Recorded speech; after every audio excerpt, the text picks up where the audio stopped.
ಶ್ರೀ ಗುರುಭ್ಯೋ ನಮಃ. ಮೇ 14 ತಾರೀಕು ಇರ್ತಕ್ಕಂಥ ವಿಶೇಷವಾದಂತಹ ಜೊತೆಗೆ ಅದೇ ದಿನ ವಿಶೇಷವಾದಂತಹ ಶನಿ ಜಯಂತಿ ಕೂಡ ಇದೆ. ಈ ಎರಡು ವಿಶೇಷ ದಿನಗಳು ಕಳೆದ ನಂತರ ಧನಸ್ಸು ರಾಶಿಯವರ ಜೀವನದಲ್ಲಿ ಆಗ್ತಕ್ಕಂಥ ಮುಖ್ಯ ಬದಲಾವಣೆಗಳೇನು, ಈ ಜೀವನದಲ್ಲಿ ಆಗ್ತಕ್ಕಂಥ ಒಂದು ಆಗು ಹೋಗುಗಳ ಬಗ್ಗೆ ಈ ಒಂದು ವಿಡಿಯೋದಲ್ಲಿ ಸಂಪೂರ್ಣ ಮಾಹಿತಿಯನ್ನು ನಾನು ತಮಗೆ ಕೊಡ್ತೇನೆ. ಇದಕ್ಕಿಂತ ಮುಂಚೆ ಯಾರೆಲ್ಲ ನಮ್ಮ ಒಂದು ಚಾನಲ್ಗೆ ಫಸ್ಟ್ ಟೈಮ್ ಬಂದಿದ್ದೀರೋ ಅಥವಾ ನಮ್ಮ ಒಂದು ವಿಡಿಯೋನ ಫಸ್ಟ್ ಟೈಮ್ ನೋಡ್ತಾ ಇದ್ದೀರೋ ಈ ಕೂಡಲೇ ಭಕ್ತಿಯಿಂದ ಲೈಕ್ ಮತ್ತು ಸಬ್ಸ್ಕ್ರೈಬ್ ಮಾಡ್ಕೊಳ್ಳಿ. ಮೊದಲನೇದಾಗಿ ವೃತ್ತಿ ಮತ್ತು ಉದ್ಯೋಗ ಬಗ್ಗೆ ನೋಡೋದಾದರೆ, ಯಾರೆಲ್ಲ ಶಿಕ್ಷಕರಾಗಿದ್ದೀರಾ ಅಥವಾ ಸಲಹಾ ಕ್ಷೇತ್ರದಲ್ಲಿದ್ದೀರೋ ಅಥವಾ ಧಾರ್ಮಿಕ ಕೆಲಸಗಳನ್ನ ಮಾಡ್ತಿದ್ದೀರೋ, ಈ ಒಂದು ಅಮಾವಾಸ್ಯೆ ಕಳೆದ ನಂತರ ದೊಡ್ಡ ಸವಾಲುಗಳು ನಿಮ್ಮ ಮುಂದೆ ಬರಲಿಕ್ಕಿದೆ. ನಿಮ್ಮ ಮಾತಿಗೆ ಸಮಾಜದಲ್ಲಿ ಬೆಲೆ ಮತ್ತು ಗೌರವ ಸಿಗುತ್ತೆ. ಆದರೆ ಕೆಲಸ ವಿಚಾರದಲ್ಲಿ ಸೋಮಾರಿತನ ಮಾಡಬೇಡಿ. ಶನಿ ಮಹಾತ್ಮ ಕಷ್ಟಪಟ್ಟು ಕೆಲಸ ಮಾಡೋಣ ತುಂಬ ಮೆಚ್ಚುತ್ತಾನೆ. ಹಾಗಾಗಿ ಆ ಅಮಾವಾಸ್ಯೆ ನಂತರ ಆಲಸ್ಯ ಬಿಟ್ಟು ಕೆಲಸ ಮಾಡಿ. ಇನ್ನು ವ್ಯವಹಾರದ ಬಗ್ಗೆ ನೋಡೋದಾದರೆ, ವ್ಯಾಪಾರಸ್ಥರಿಗೆ ಈ ಅಮಾವಾಸ್ಯೆ ಕಳೆದ ನಂತರ ಮಿಶ್ರ ಫಲ ಇರುತ್ತೆ. ಹಳೆಯ ಹೂಡಿಕೆಗಳಿಂದ ಲಾಭ ಸಿಗುತ್ತೆ.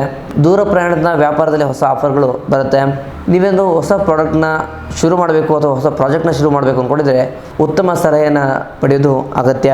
ಇನ್ನು ಆರ್ಥಿಕ ಪರಿಸ್ಥಿತಿ ಬಗ್ಗೆ ನೋಡೋದಾದರೆ, ಆರ್ಥಿಕವಾಗಿ ಈ ಅಮಾವಾಸ್ಯೆ ಕಳೆದ ನಂತರ ನಿಮಗೆ ಹೆಚ್ಚಿನ ಒಂದು ಖರ್ಚು ಬರೋದು ಸಾಧ್ಯತೆ ಹೆಚ್ಚಾಗಿದೆ. ಕುಟುಂಬದ ಅವಶ್ಯಕತೆಗಳಾಗಿ ಖರ್ಚು ಬರುತ್ತೆ. ಬರ್ತಕ್ಕಂಥ ಹಣ ನಿಮ್ಮ ಕೈ ಸೇರೋದು ಸ್ವಲ್ಪ ವಿಳಂಬ ಆಗುತ್ತೆ. ಅನಗತ್ಯ ಸಾಲವನ್ನು ಮಾಡಬೇಡಿ. ಯಾರಿಗೂ ಕೂಡ ದೊಡ್ಡ ಮೊತ್ತದ ಹಣವನ್ನು ಈ ಅಮಾವಾಸ್ಯೆ ಕಳೆದ ನಂತರ ಸಾಲವಾಗಿ ನೀಡಬೇಡಿ. ಇನ್ನು ಪ್ರೀತಿ ಮತ್ತು ಕುಟುಂಬ ಬಗ್ಗೆ ನೋಡೋದಾದರೆ, ಮನೆಯಲ್ಲಿ ನೆಮ್ಮದಿಯ ವಾತಾವರಣ ಇರುತ್ತೆ. ಹಿರಿಯರ ಆರೋಗ್ಯ ಸುಧಾರಿಸುತ್ತೆ. ನಿಮ್ಮ ಸಂಘ ಜೊತೆಗೆ ದೇವಸ್ಥಾನಗಳಿಗೆ ಭೇಟಿ ನೀಡುವಂಥ ಸಂದರ್ಭ ಹೆಚ್ಚಾಗಿ ಒದಗಿ ಬರುತ್ತೆ. ಮಕ್ಕಳ ಶಿಕ್ಷಣ ವಿಚಾರದಲ್ಲಿ ಉತ್ತಮವಾದ ಹೆಜ್ಜೆಯನ್ನು ನೀವು ತೆಗೆದುಕೊಳ್ತೀರಾ. ಮನೆಯಲ್ಲಿ ಎಲ್ಲರ ಜೊತೆ ಪ್ರೀತಿಯಿಂದ ಕಾಲವನ್ನು ಕಳೀತೀರಾ. ಇನ್ನು ಆರೋಗ್ಯ ದೃಷ್ಟಿಯನ್ನು ನೋಡೋದಾದರೆ, ಸ್ನಾಯು ಸೆಳೆದಂತಹ ಸಮಸ್ಯೆಗಳು ಕಾಡಬಹುದು. ಯೋಗ ಮಾಡೋದು ತುಂಬ ಒಳ್ಳೆಯದು. ಹೆಚ್ಚು ಒತ್ತಡವನ್ನು ತಲೆಗೆ ಹಾಕೋಬೇಡಿ.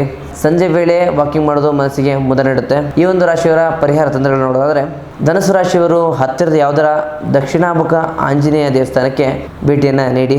ಇನ್ನು ಶನಿದೇವರಿಗೆ ಪ್ರಿಯವಾದಂತಹ ಎಳ್ಳೆಣ್ಣೆ ದೀಪವನ್ನು ಹಚ್ಚಿ ಶ್ರೀರಾಮ ಮತ್ತು ಜಯರಾಮ ಎಂಬ ಮೂಲ ಮಂತ್ರವನ್ನು ಪಠನೆ ಮಾಡಿ. ಈ ದಿನ ಕಪ್ಪು ಎಳ್ಳು ಮತ್ತು ಬೆಲ್ಲವನ್ನು ಸೇರಿಸಿ ಸ್ವಲ್ಪ ಉಂಡೆಯನ್ನು ಮಾಡಿ ಆ ಒಂದು ಉಂಡೆಯನ್ನು ಬಡವರಿಗೆ ದಾನವಾಗಿ ನೀಡಿ. ಇದರಿಂದ ನಿಮ್ಮ ಜಾತಕದಲ್ಲಿರ್ತಕ್ಕಂಥ ದೋಷಗಳು ಕಡಿಮೆ ಆಗುತ್ತೆ. ಯಾವುದೇ ಕೆಲಸಕ್ಕೆ ನೀವು ಕೈ ಹಾಕಿದ್ರು ಕೂಡ ಆ ಕೆಲಸದಲ್ಲಿ ಜಯ ಅನ್ನೋದು ನಿಮ್ಮ ಬೆನ್ನ ಹಿಂದೆ ಇರುತ್ತೆ. ಈ ಒಂದು ರಾಶಿಯವರ ಅದೃಷ್ಟ ಸಂಖ್ಯೆ 3 ಮತ್ತು 7 ಆಗಿರುತ್ತೆ. ಅದೃಷ್ಟ ಬಣ್ಣ ಹಳದಿ ಮತ್ತು ಕೇಸರಿ ಆಗಿರುತ್ತೆ. ಧನು ರಾಶಿಯವರೇ, ಗುರುವಿನ ಕೃಪೆ ಮತ್ತು ಶನಿದೇವರ ಆಶೀರ್ವಾದ ನಿಮ್ಮ ಮೇಲೆ ಸದಾ ಇರಲಿ.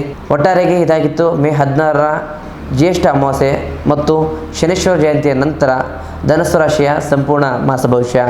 ಇನ್ನು ನಿಮ್ಮದು ಧನಸ್ಸು ರಾಶಿ ಆಗಿದ್ದರೆ ಜೈ ಶ್ರೀರಾಮ್ ಅಂತ ನಮಗೆ ಕಮೆಂಟ್ ಮೂಲಕ ತಿಳಿಸಿ. ಸಾಧ್ಯವಾದಷ್ಟು ನಮ್ಮ ಒಂದು ವಿಡಿಯೋನ ಲೈಕ್ ಮತ್ತು ಶೇರ್ ಮಾಡಿ. ಇನ್ನು ನಿಮ್ಮ ಜೊತೆ ಇರ್ತಕ್ಕಂಥ ಯಾವುದೇ ಸಮಸ್ಯೆಗಳ ಪರಿಹಾರಕ್ಕೋಸ್ಕರ ನಮ್ಮ ನೇರ ಭೇಟಿಗಾಗಿ ಕೆಳಗೆ ಕಾಣ್ತಕ್ಕಂಥ ನಂಬರ್ಗೆ ಕರೆ ಮಾಡಿ ನಮ್ಮ ನೇರ ಭೇಟಿಯಾಗಿ ನಿಮ್ಮ ಸಮಸ್ಯೆನ ಪರಿಹಾರ ಮಾಡಿಕೊಳ್ಳಿ. ಮುಂದಿನ ವಿಡಿಯೋದಲ್ಲಿ ಸಿಗೋಣ. ಧನ್ಯವಾದಗಳು.